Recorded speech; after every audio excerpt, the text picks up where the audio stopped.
Bonsoir et tout d'abord donc la situation sécuritaire en Israël. On a peut-être évité une attaque dramatique aujourd'hui dans la localité de Beth Shemesh, tout près de Jérusalem. 2 terroristes munis de couteaux ont été abattus après avoir poignardé un jeune homme, mais ils avaient d'abord tenté de monter dans un bus scolaire. Reportage Mathias Inbar. Une matinée pas comme les autres dans ce quartier de Beth Shemesh, à l'ouest de Jérusalem, composé en majorité par des juifs ultra-orthodoxes. C'est ici que 2 terroristes palestiniens ont commis un attentat au couteau. Ils ont tenté de monter dans un bus, mais y ont été repoussés par les passagers de cette ligne 19. Ils ont alors pris la fuite, toujours armés de leurs couteaux, ont poignardé un passant avant d'être neutralisés par des forces de police. Tzvi, témoin de la scène depuis son balcon, se souvient. Il se dit toujours en état de choc.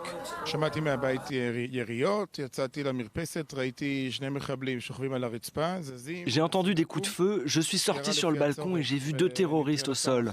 Ils ont été neutralisés après avoir poignardé mon voisin d'au-dessus.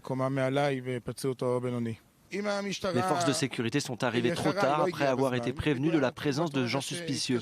Si l'attentat avait eu lieu au moment où nous avons appelé la police, le scénario aurait été catastrophique.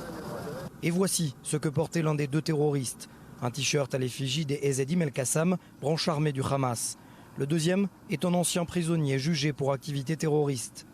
Selon la police, il s'agirait de 2 Palestiniens originaires de la région de Hébron, rentrés illégalement en Israël en tant qu'ouvriers du bâtiment.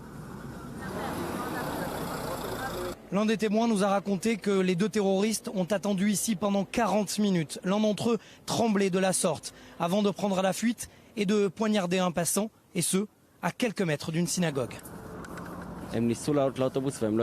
Ils ont essayé de monter dans le bus mais n'y sont pas arrivés. Ils ont ensuite pensé qu'ils pouvaient rentrer dans la synagogue. À cette heure-ci, il y avait plusieurs centaines de fidèles. C'est un miracle qu'ils n'aient pas pu rentrer dans la synagogue.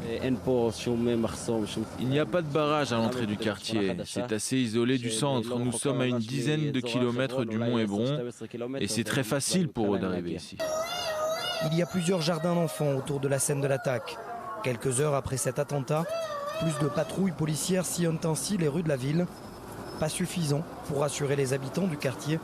Il y aurait ici plusieurs centaines de travailleurs illégaux.